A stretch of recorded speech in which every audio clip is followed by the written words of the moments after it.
Hey, Sarah. Hi, Megan. How are you?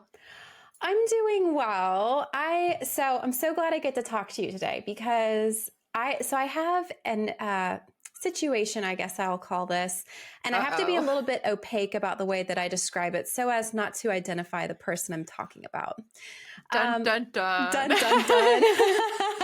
But I feel like I'm throwing it to you today, and I want you to be my psychologist because Oh, I no. do feel like you have a little bit more of a read on women for some reason. I feel like you understand how they're thinking and what's going on. And I tend to understand guys better just because there's hierarchy and testosterone, and that all Mhm. just makes sense. Women's a little bit harder for me sometimes to understand, especially with strange behavior. Oh, So what's here's going the on? situation. So I have been really putting myself out there recently. I, as you know, am a very introverted person Mhm. by my own, I don't know, accord. I wouldn't go out and try to make a ton of new friends, but I'm trying to push those boundaries because I see the benefits of having a lot of friends. So I have put myself out there in a few different domains and different activities. So one of those activities I've thrown myself into has been meeting with a bunch of women on Wednesdays and going out for coffee, which is like great, all from school, and that's been fantastic. I have another situation though where I'm not having as much success. I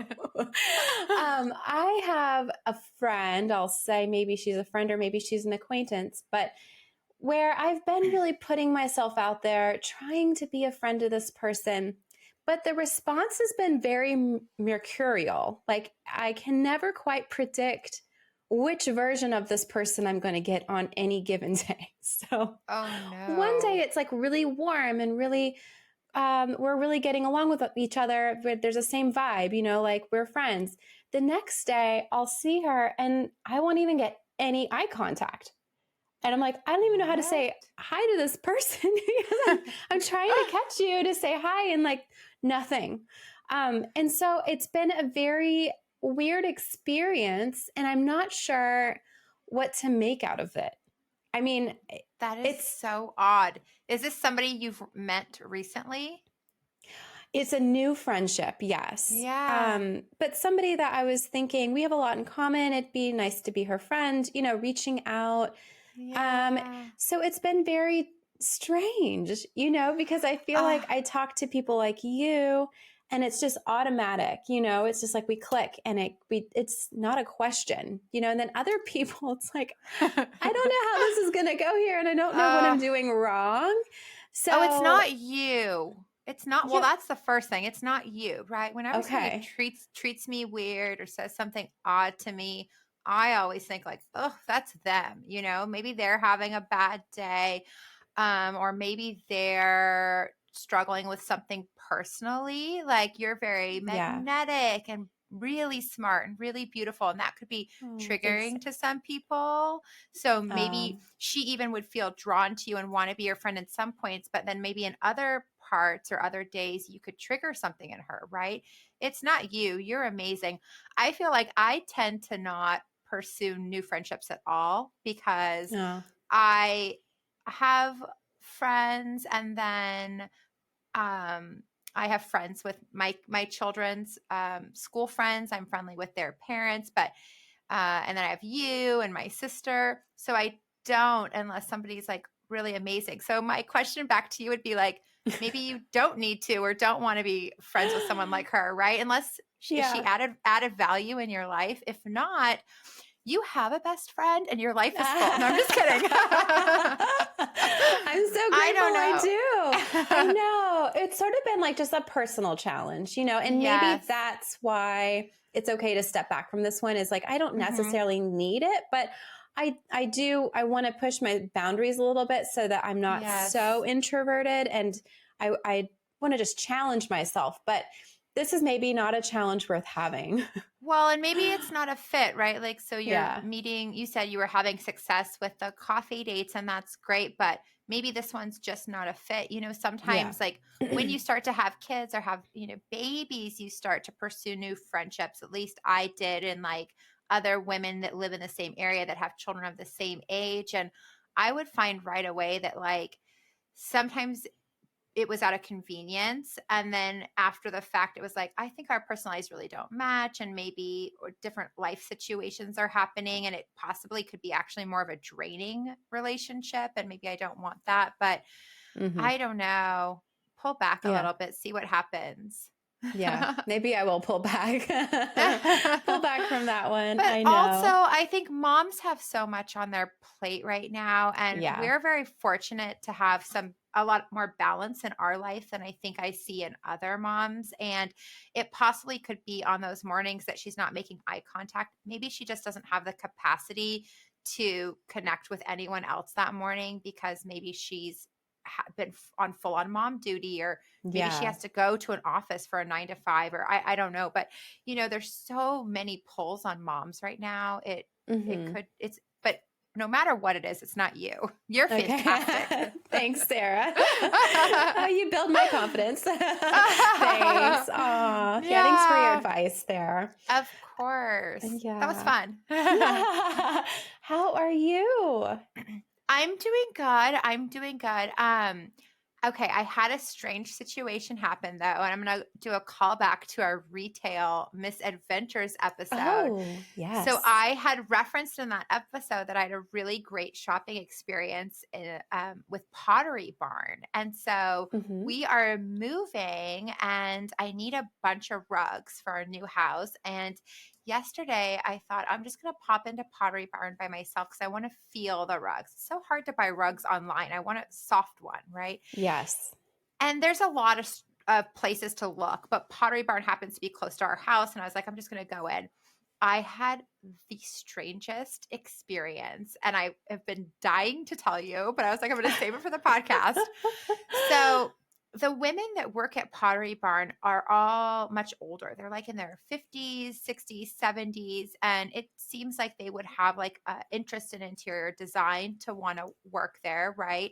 So Yeah. I go in, and I am starting to feel the rugs. And right away, like a lady walks up to me, and she kind of smiles and says hi. And I looked and smiled and said hi. And then she was an employee, and she moved on.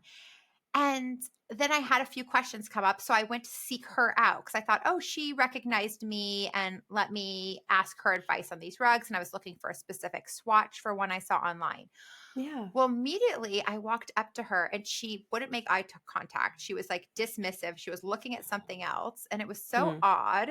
And then Mm-hmm. another employee acknowledged me, and then acknowledged to that woman, because, within retail and a commission based retail structure, once an employee identifies a customer, that's kind of their customer, right? They're helping.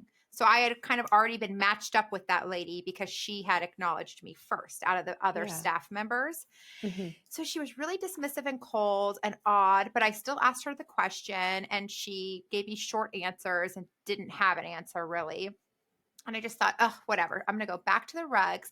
And I have a girlfriend that is really good at home design. And I thought, I'm just going to take a few photos and send them to her. I'm going to ask her advice for this. So I'm texting her, and I see the woman that was helping me walk into the back room, to the back stock room. So she's in there, and I'm like, whatever, it's not a big deal. About 10 minutes later, so it felt like a pretty significant amount of time, I'm still texting with my girlfriend. I'm walking around the store. She comes up to me, and right away she's like bright and smiley, and she's like, hi, I want to check and see how you're doing. Vodka. What? Her breath reeked of alcohol. Oh, And I no. was like, what is happening? And the store was pretty crowded. And I'm like, this woman is like 65 years old. She works at Pottery. She was rude and cold to me. She disappears.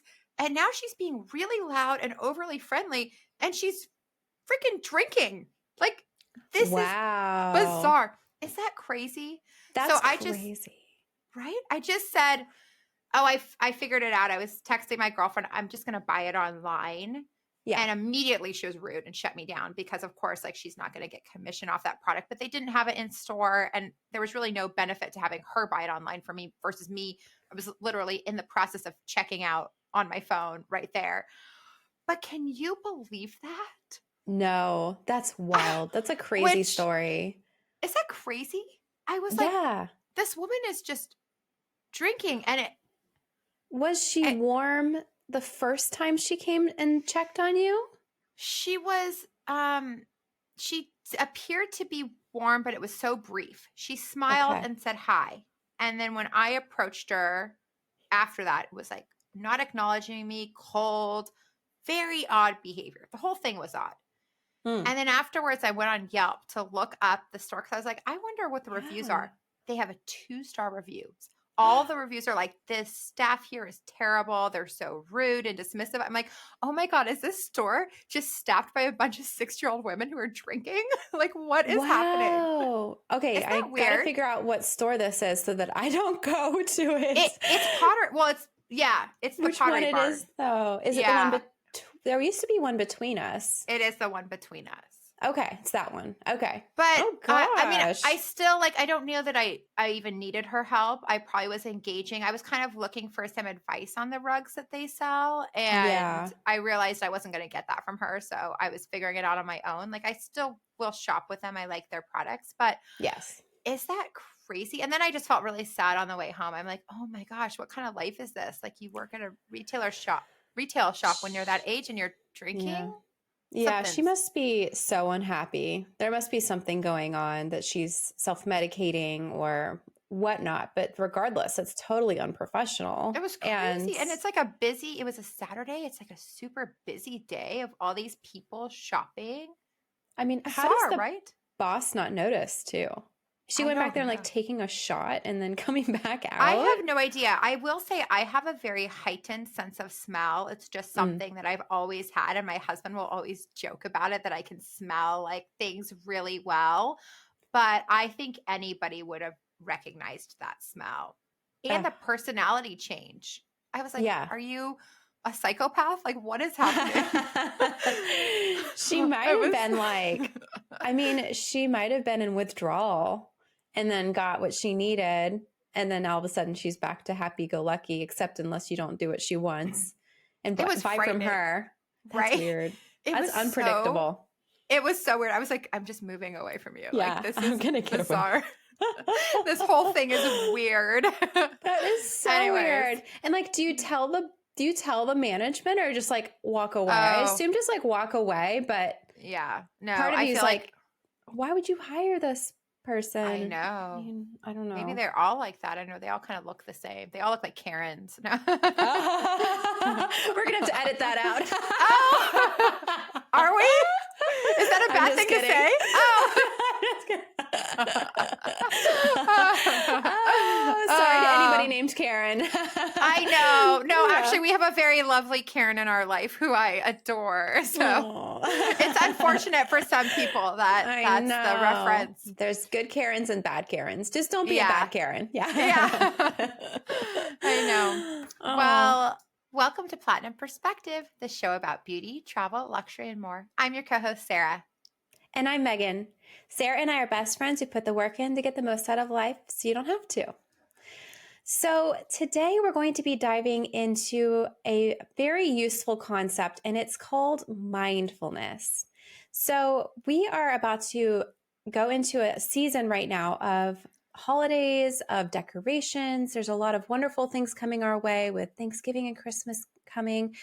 There's also a lot of stress that comes along with the holidays. And mindfulness can actually be a very useful tool for people to employ in order to reduce their stress during this period of time and then find more joy and peace during this time. So, holiday season can be filled with lots of joy, togetherness, celebration, things like that. But I don't know about you, Sarah, but for me, there's also a lot going on in terms of maintaining those relationships that maybe we haven't seen, like parents, siblings, in-laws, all these people coming to your house, gathering together. And sometimes that's wonderful, and other times it can be very stressful. So I wanted to talk today about mindfulness because I do think it's something that I use in my daily life, or at least I try to. And I think it can actually just cause us to focus more on what's going on around us and remove some of the harder parts of the holidays. So mindfulness is the practice of being fully present in the moment without judgment. It's about paying attention to your thoughts, your feelings, and your surroundings with a sense of curiosity and compassion. And it's going to be really good for the holidays because that just comes with this huge flurry of activities. Often we're juggling multiple things at once during the holidays, and that's hard. And it's a little bit easier if you can just focus on one thing at a time and be mindful about that one activity. So it allows us to savor the moments and even the chaotic ones and reduce our stress levels. So I was thinking this is just like a good topic for right now. I love it. I'm really excited for this topic. I think that I feel proud that I do a good job for most of the year of not having my kids be overscheduled and being present and in the moment. But the holidays are definitely the most challenging time because there is this pressure to like do all of the things. Like I don't want to miss out on this gingerbread like decorating activity and this light activity and zoo lights and all the different things you want to do, but then also I don't want that to take away from the overall joy and feeling. And I think when I think of mindfulness, I have so many questions that I'm excited to get into, especially around children and Yeah. preserving the simplicity of their day to day and their life experiences. And maybe all of these things that are happening are really not necessary in creating the best holiday season for them. But I'm super excited for this episode. I have a few rapid fire questions for you. Should we get into that? Yeah, sure. Okay. What is your favorite mindful activity? Cooking for sure. I Oh, love nice. following a recipe, and I love just creating and being present while I'm cooking. If I have a lot of distraction while I'm cooking, it's less fun. I have to just be Oh, doing that one yes. thing. Yeah. I love that. Okay. Hmm. What how about a holiday themed mindful activity? My favorite thing about the holidays, one of them, but probably the biggest one, is looking at holiday lights and decor. I Yes. love that, and the more mindful you can be in that experience, the more I think the more fun it is to notice fully what you're Yes. engaging in. Hmm. That's one of my favorites too. It's so Yeah, fun. yeah. Okay, how about what is one mindful thing that you can do to counteract poor relationships, which sometimes we see that coming up during the holidays? Yeah, it can be tough. You have to see all the people that maybe you don't want to see and the people you do want to see around the holidays. So, in order to counteract those poor relationships, I would say set intentions and goals for yourself. We can talk more about this in a moment, but it gives you back the power in that situation if you have a goal for yourself in that environment. Okay, that makes sense. Well, let's jump right in. Let's explore why mindfulness is important during the holiday season. Yeah, sure. So, really the biggest thing about mindfulness that makes it so helpful and effective is that it keeps us grounded in the present moment. There's a lot of hustle and bustle around the holidays, and it can pull our focus and our attention in a million different directions. And that makes it really difficult for us to truly enjoy the experiences that we have. By practicing mindfulness, we can slow down and savor those moments, especially the ones that we enjoy, perhaps, and making our holiday moments richer and more meaningful. The second thing it does is it does reduce stress when you're in a mindful state. There's a lot of pressure around like gift buying, social obligations, like unrealistic expectations we have of ourselves and maybe other people that can lead to holiday stress. So we want to eliminate that stress to the degree that we can, acknowledging that it is a moment where we're going to have a lot pulling for our attention at that time. So mindful techniques like deep breathing and meditation can lower those stress levels and allow us to cope better with holiday related anxiety. And then finally, I think this is one of the biggest ones is that mindfulness can enhance our relationships. The holiday season involves like spending a lot of time with family and friends. And being mindful when you're listening and compassionate with your communication with other people and having skills and like that intention ahead of time can actually be a little bit of a barrier and be protective for yourself. So if you have this like intention in mind to be a mindful listener and you're going to really listen to what somebody else says before you respond, that just buys you a little bit more time to come up with the appropriate response that you really want to have. It reduces that like impulsivity to sort of quickly respond to people. And then we look back and we're like, man, did I respond to that in the exact way I wanted to? One way to reduce that is to just give yourself more time to respond and be a reflective listener before you respond to somebody else. And then also, I don't know, setting intentions is like a big one. I think I just mentioned this earlier, but before any task, like shopping, for instance, or attending a family dinner, take a moment to set what your intention is for that experience. Maybe it's to be patient. Maybe it's to listen more. Maybe it's to be a reflective listener, like I was mentioning, to buy yourself more time in order to have the appropriate response you want to have, or just to simply enjoy more in the moment. If you have a mindful framework or you have a mindful, even just a goal to be mindful in that moment, it's going to help bring a little bit more peace to that situation. Like one intention for my family, this is a sort of funny one, but it probably is applicable to most Americans right now in this moment, is like, just don't talk about politics. Like that's one huge boundary you can set for those family get-togethers. We don't need to talk about politics or anything that's like polarizing. And so one intention I have for myself is like, when I hear that, I'm going to identify it and I'm going to put a stop to it in a very kind way. Like if there's a kind response I can prepackage because I just know it's going to come up, then I can be mindful in that moment, quickly retrieve it, and be a little bit more planful rather than reactive, which often leads to a little bit more trouble.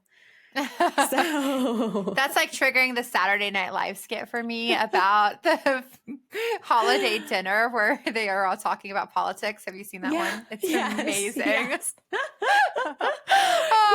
I know. It's just a polarizing topic, and there's other ones like that, but just, and then setting an intention for yourself and not for the whole experience, right? Because we can't control everybody. We can't control how other people are going to act in a situation, but we can control what we're going to allow affect us, where we're going to draw that boundary, and how we're going to respond. And we can prepackage some of those responses and be kind, but truthful in those moments, and be proud of ourselves later about how we handled that, rather than just like let it get the best of us. So that's mindfulness. I love that. So let's get into that a little bit further. I'd love to know some tips and techniques to really practicing this. Like, how are you starting your day when you're thinking, I'm going to be mindful today? Yeah. So I would start the day mindfully with some sort of a mindful activity. So a short mindfulness practice is doing something, anything that you can just do one-mindedly. Meaning like you're not splitting your attention to something else. You're focusing only on the one thing that you're doing. You know what's great for this actually, Sarah, is, and you and I both do this every day, is putting makeup on. Like, oh, really? You can be so mindful and in the moment. Yeah, because it's a creative endeavor. Like we often do coloring it's a really good way to be mindful. And when you're being mindful, you are being one-minded, you're focusing on that one thing, and you're only using words to describe that situation that are factual. So rather than say, ooh, I did a good job with that eyeliner, we would be saying, black eyeliner. I just put black eyeliner across my eyelid and it makes my eye look a little bit bigger. Or maybe it makes my eye look smaller. I don't know. But it's just sort of, factual things that you're describing around that situation. We're not judging the act. We are just experiencing it. So if there's anything like that in your everyday life that you're like, I'm doing this already. I already have this one activity that I really need to do. Packing lunches is another one, putting things together and just describing in your mind what you're doing and fully engaging. There's things like that you can do. You can also just simply focus on breath and feel the breath coming in through your nose and letting it go out through your mouth, and feeling how that feels in your lungs, and really attending to the air movement. That's another really good mindful way to start your morning. And then also expressing gratitude when you wake up, like things that you're grateful for this morning. I love coffee, and I'm so grateful that my husband makes me coffee every single night before I get up in the morning. It just sets me up for happiness, you know? So if that's you, maybe you love the smell of a candle. Maybe there's something small like that. You can light a candle that smells like Christmas and just observe that smell. That's mindfulness. But you can notice it's sort of like just taking it down to a very simple act. The simpler, the better. I love this, and you had brought this up to me before, and this is something I've incorporated now into my daily morning. So every morning I'll go in the backyard to get fresh air, and we have a really beautiful view, and I do like some stretches. And prior to your suggestion with gratitude, I had just been kind of setting intentions for the day. Like, today I am going to be really patient, and today I'm going to Yeah. focus on this. But now for the last month, probably I've added gratitude to that. And it's so sweet. And I already see the impact. Lots of times I can look into the house while I'm in the backyard, and I can see my girls like playing or eating breakfast, getting ready for their Oh, day. yeah. And that, of course, is always like the top of my gratitude list. And I am filled with so much joy walking back into my house after just those like 5 minutes of being outside and practicing intention and gratitude. I really noticed the impact, and I would say there hasn't been a day that I missed because it's been so beneficial. Oh, I love that. I'm so glad we had that conversation. This was like a conversation off air that we had just about Yeah. uh, being grateful for what we do have, because there's a lot of gripes we can have about our life. Everybody has them, but I started doing the same thing after that conversation, and I've noticed the same You have. benefits. I sort of forgot about it, and when we talked about it, it just rung a bell of like, let's just try this other thing. And Mhm. I've noticed a lot of change in my attitude and my demeanor too, especially in the morning when it's stressful. Yeah. To start with some thankfulness and some gratitude can make a big difference in your mindset. So, Yes, it's amazing. yeah, that's awesome. Another big tip I have is that technology, especially like our phones and tablets, they cause us to split our attention. So often Mhm. we're like, I'll be listening to a podcast and doing something else, you know, in the moment. That's actually, it may be enjoyable for a little bit of time, but it's not mindful and it's not necessarily like peaceful. Same thing with like being on your phone or even having your phone near you and hearing it dinging at you that you need to look at it while maybe your kid's talking or maybe your spouse is talking or you're doing something else you enjoy instead. I think Mhm. setting healthy boundaries with technology is another really great way to be more mindful and present in this moment rather than have our mind be pulled multiple directions. And I think that adds to overall levels of stress for most people. Mhm. I So, loved it how on our recent episode with our guest Erica Stens, she talked about how she only does 1 hour of things on her phone a day with regards to checking social media or looking things up for her business. And I was like, wow. And she like narrows it down and sits down, and that's her hour for her on the phone time. And I was like, I want to do that. I don't do I that do yet, too. but that sounds I like a don't good either. strategy. Yeah, it's a healthy boundary, and you Hmm. know, there's all kinds of studies about the way that technology and social media affects our mental health, and it's never Hmm. that it makes it better. It's always that it makes Right. it worse. Yeah.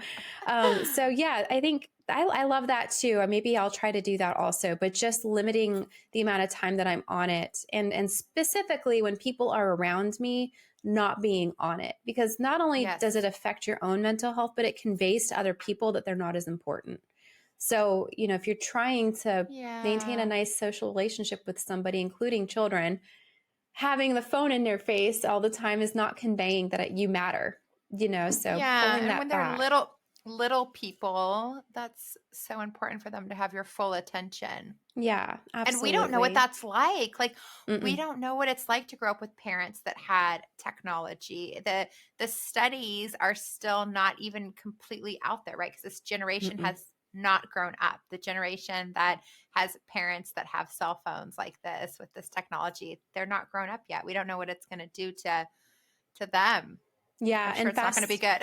it's not. And fast forward to a episode we're going to do with Rosie here in a few weeks about the Yes. effects of social media on kids. like spoiler alert, anxiety is going up across the entire generation of people using Yeah. technology. So anxiety is going up compared to where it was up. So Ugh. it's making an impact here. And so we need to set those healthy, like purposeful boundaries with it. And it is addictive too. So it's hard to do. It's not an easy thing, but I think it would make us happier and more joyful to not always be pulled in that direction. I agree. And I Um, think it sets great boundaries with people that text you too. I was thinking mhm. like, why do I feel the need to like immediately respond? And that's a me problem, right? Like they're not necessarily expecting an immediate response. So if my phone is in Right. another room and it's put out of the way, then I'm creating this boundary for myself that I don't have to immediately respond. Like responding within the same day is still totally acceptable and fine, or even the Totally next day. acceptable. It Yes. doesn't need to be like within 5 minutes. That is such a good point, Sarah. Yeah, I feel the same pressure to respond quickly to people, but it's not how I want to be. I don't want to Mhm. be always at the ready for everybody. You know, people in my immediate environment matter too. So I love that. Yeah. Yeah. Responding within the same day is okay. Yeah. Yeah. um, and lastly, I think one big thing that people maybe struggle with a little bit around the holidays is eating. Like there are so Mm, many treats, there's so much good food and maybe even fattening food, and it feels like a time to treat ourselves, and it is. But maybe pay more attention to every single bite. Maybe mm, pay attention to things like taste and texture, the aromas of your food, and slow down your eating, still enjoying it, but not scarfing things down as quickly as you can, as we sometimes do with kids. But finding that time to just enjoy and like mindfully eat would cause us mhm. to not eat as much, because I think we'd be savoring rather than scarfing. Um, and it also just causes us to be like more in tune and have more enjoyment from the things that we're eating, anyways. I love that. I think too with kids, limiting the sugar intake. Like, I don't know what has happened in the last 10 years, but the amount of sugar that is around during the holidays is obscene. And it is Mm-hmm. the quickest way to derail the joyful mood that we're supposed to have around the holidays, right? And, Oh, one yes. cookie or, one treat around the holidays a day is plenty, but it's like going to these back to back celebrations where the whole Yeah. focus is around sugar. That really takes away from the overall experience. So I know I'm going to be mindful of how we show up in those events. Yeah, and also like let us not be offended when people don't want to try our food, or maybe they're actually Right? full. Like, Yeah. cause there's always this tendency, I feel like, to not want to offend somebody because they made this thing and I've got to try it. But it's also just okay to say no, and I'm not trying to hurt Oh, yeah. somebody's feelings, when that happens. So You're so nice. I'm so picky. I never feel like I have to try things. I'm always oh, like, you're so I don't eat that. I don't eat that. Sorry. Too bad. maybe maybe I should have a little bit of the opposite.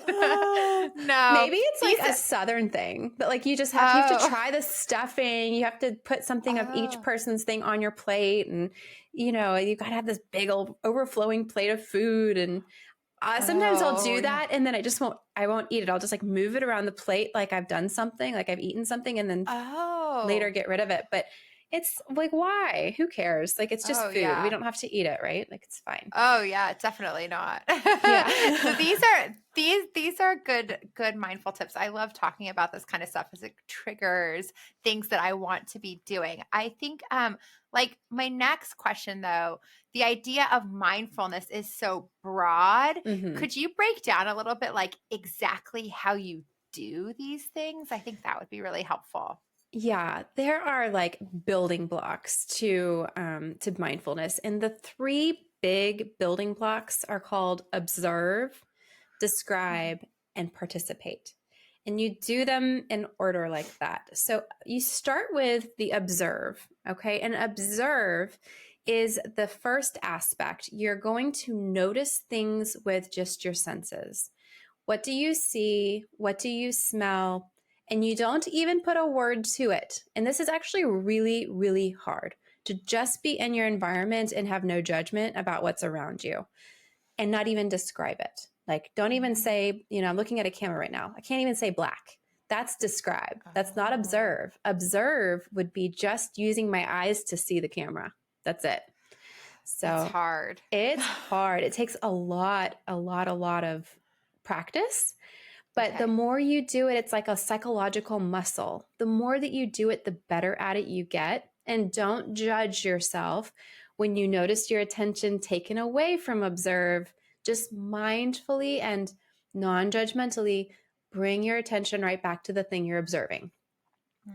So it's tough. And I'll sit down in groups with people and we will try to just observe. And it's tough. It's really, really hard. But again, food is such a fun one. So you'll sit in a group and we'll have like Sour Patch Kids, or we'll have something really salty. And you just put one little bite in your mouth and close your eyes and just observe with your tongue what you taste. That's observe. It's like so simple, but fun. It can be fun to do. So then after you've observed, does that make sense before I move on? Like the observe is just I your think five so. senses. Yeah.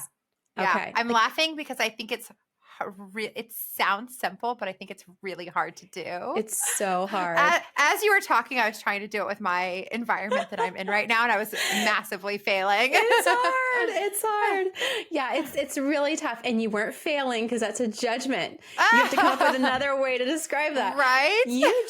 Your attention went somewhere else and you brought it back. That's right. all that happened. So, and that's actually describe. So next thing is going to be describe. And this is using our language to identify what's in our surrounding.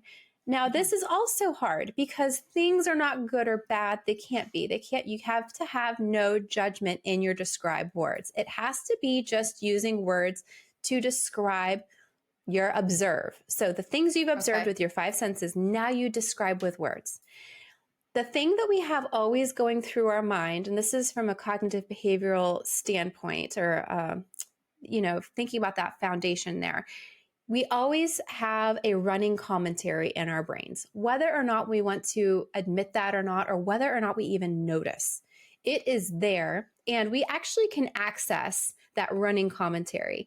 Often that running commentary about what's going on around us has judgment words in it, whether we're judging our environment or judging ourselves, more likely judging ourselves for how we're acting in that environment. All of that takes away from truth. There is an absolute truth in that environment of what's in your vicinity and what you're experiencing. Just doing describe gets you closer to that truth than having any judgment intertwined. Does that make sense? Like the judgment piece actually obscures what's actually going on sometimes in your environment. Okay. So yeah, you want to remove like this is good or this is bad. Like for instance, if I was just describing a situation where maybe a family member is fighting with another family member, I might think to myself, that's bad. Instead, describe it be like, she looks red and she has her voice, heightened. He looks like this and this is how he sounds. That gives us more information than this is bad. So we want people to be a little bit more specific about what they're experiencing rather than judging it. And then the last thing is going to be participate. So once you've observed, once you've described, then you participate. And this is the third aspect of mindfulness. And you are supposed to fully engage yourself and participate in the present moment. Participate's huge for people who have like anxiety or depression or things like this, because oftentimes our mind is either drawn towards the future and maybe fears of what's going to happen, or the past and like sadness or fears about what's happened in the past. We want to be present in this moment because this is where we are. And attending to the future or the past actually can take away from this present moment. And that's sad. We want to experience every moment of our life that we have. So we want to fully participate in the present moment. This means like fully immersing yourself in the activity and participating wholeheartedly, not half-mindedly. right? So sometimes we split our mind, like I mentioned before, and we'll be attending to one thing and attending to another. That's not mindful. We want to be one-minded here. And we want to do what we're doing, live life more to the full experience that we can and engage with it in a more meaningful way. And being fully present in the present moment can cause that to happen. So those are the three main steps to getting to a mindful state. Now you can notice that if you're doing all three things like this in every moment, your reactivity is going to slow down. If you have to first observe, then describe, and then participate, you're much less likely to have an impulsive response to almost anything, right? Because you're taking time to slow down and give yourself time and space to process what's going on in your environment before you actually have any action. And that's helpful for a lot of people. So that's like the main goal for this, is to slow down, really engage, and really be present. And like a really well-known like thing that we like to say is like your head is where your feet are. Like that is where you are. So be present in that moment fully, and don't let other things detract from that. Okay. Can we practice something really quick? Because Yeah. as you're talking about this, somebody's Mm-hmm. text messaging me, and I'm thinking about, I can see at the top of my computer, somebody's texting me, and I can see what Oh, they're and you see saying. what it is. Mm-hmm. And as you're talking, I'm thinking, don't think about that. Be present, be mindful. So I'm trying to observe. Megan is talking. Uh-huh. We are recording a podcast. Mm-hmm. I'm interested in what she's saying. But how do I really get that other thing that's interrupting me out of my head to be fully present with you in that moment? That's a hard one. So if it keeps coming back to your vicinity, I think you have to continually pull your mind back to where you want it to be, and or build a boundary right there. So say this for this situation, like one option would be to completely turn off your phone. That would be a boundary that you're Right. putting in there. One would be to make sure you can't see it from your computer setting.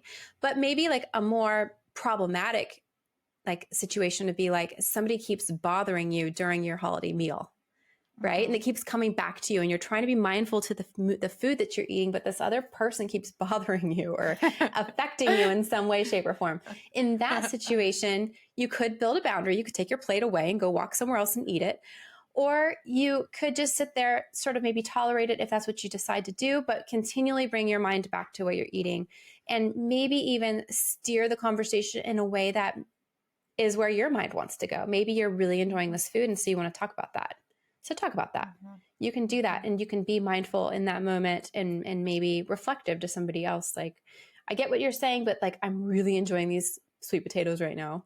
Like, let's talk about that. I don't want to talk about the election. Yeah, I'm just I kidding. don't want to. Please stop talking about politics. Yeah, so like, but it's a psychological muscle, right? Like, don't judge that your mind is being pulled this way. It's not a judgment. There's not something good or bad about that. It is what has happened. So now bring your mind back to where you want it to be. That's all. Okay. Yeah. That's good. That's good. I love it. Yeah. And then I finally just like want to make sure I mentioned too, we've talked a little bit about boundaries, but it's okay to set those boundaries ahead of time. And that's actually very mindful of you to do.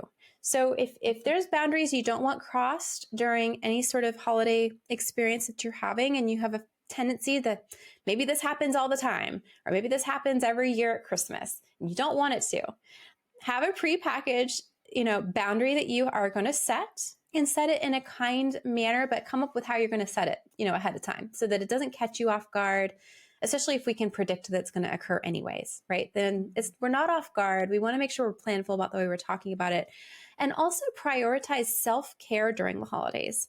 I mean, I'm sure can relate, but as the mom of a family, it's hard because you want everyone to have this wonderful experience, and you're sort of maybe in charge of like some of those details. The magic. You are the magic. Yeah. I do feel like that pressure of like, they get one childhood, and even your husband gets one, holiday season to experience being the father of a childhood. And you just want to create this beautiful, magical experience for everyone. Yeah.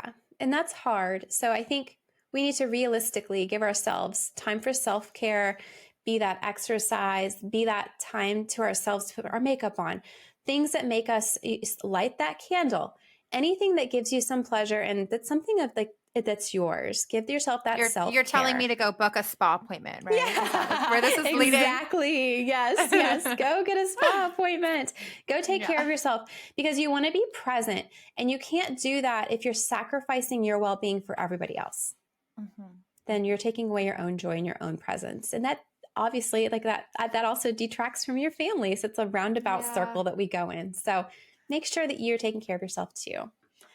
I love that. One of the things I love to do to take care of myself around the holidays, and this may sound silly to some people, but I'm thinking of it, and it's something that makes me feel really good. I send my husband the exact links of like 4 really nice gifts that I want, and Oh, I yeah. want to open those gifts on Christmas. I am doing a ton of work to create this holiday for the magic for everyone. I love doing it, but it's a lot of work. And on Christmas morning, I want to have some things that I really want. And I don't expect anyone to know what those things are because maybe it's Yeah. an obscure handbag that he doesn't know what that is. But I know that that will give me joy and that makes me feel like rewarded for all the hard work. So I send him an email with a link to a couple things and he just knows that's what he's going to buy me. He'll give me some surprises as well, but those things are the things that I'm like choosing to kind of take care of myself and help me enjoy my holiday as well. I think that is so smart, Sarah. I do the same sometimes, but I feel like I'm less likely to advocate for what I want sometimes, especially for presents. And then, you can feel disappointed if you don't get the thing Yeah. that you really wanted. I'll never forget when I had just met Eric and it was Christmas. I want to say it was my birthday. I really, really, really wanted this coat. And I was like, I think it was a very expensive coat at the time. And I was like, giving him slight little hints. And then he gave me a Keurig machine because he knows I love coffee. And I was so upset because I didn't get the jacket that I wanted. And then he was like, well, why don't you like this Keurig that I got for you? This is back Yeah. in the day before we knew it was like full of a ton of plastic. But yeah, I remember that. And ever since then, we're just like, I try to be a little bit more clearer with what I want, but I love that you're just advocating for what it is that you want and making sure that you're not going to be disappointed on that big day because Mhm. it's a big day for us too. And it's okay to admit that and have Yeah. fun. Yeah, I think I just Yeah. realized that it makes it easier on him and Yeah. then I feel rewarded for my efforts. Then I'm enjoying the day too because then I have something that maybe I was really wanting that I wouldn't normally buy for myself. And Yeah. that feels good. Yeah. But Exactly. Yeah. I yeah, love what are some that. of your favorite ways to take care of yourself during the holidays? I think exercise is a huge one for Oh me. If yeah. if I can Mhm. get outside, especially by myself, and get a little bit of exercise, or go to an exercise class that's just Mhm. specifically for me, then I feel like I've taken care of myself. And also, I like having my nails done and my toes done, especially around the holidays. Like Yeah. I take time to do that and keep my hair up and fresh and things like that. As long as like Yeah. I'm taking care of those things for myself, I feel like I've cleared my plate. Like I feel like I'm more open and more engaged rather than feeling like I'm just sacrificing everything. So Yes. I yeah, love that. I love yeah, that. yeah, Okay. Well, is there anything else you wanted to add on mindfulness? I think this has been so fun to talk about, and it's really useful information. And I encourage anyone who hasn't started practicing this to practice it because I've just started and it's been really impactful. So, thank you, yeah. Megan, for teaching me all Sure. about this. Sure. And yeah, I guess one more thing is just to say if you want to practice this and you want it guided, there are some really great apps on your phone, well, as we talk about not Mm. being on technology, but there are like guided apps for mindfulness and you can choose what type of mindfulness you want to do. Oh, And it'll count for you your breaths or some therapists will be on there helping you get through that 5 minutes of mindfulness. And it's hard to do, but it's also very rewarding and peaceful at the very end when you've done it. And it's just, I I don't know, love even that. 5 minutes is great. So yeah. Yeah. Isn't it crazy the small amount of time that you need for these types of practices to It have is. such a great impact? It's small, but yeah, big impact. Agreed. Yeah. I love it. Yeah. Okay, well, let's jump into our takeaways then. So maybe would the first one be that the holidays don't have to be stressful, hmm and consider incorporating mindfulness into your daily routine. It's a gift that you can give yourself, and it will lead to more joyful and peaceful holiday experiences. Yes, absolutely. And then how about set intentions before hmm any event or task like shopping or attending a dinner during the holidays? Take a minute to set an intention.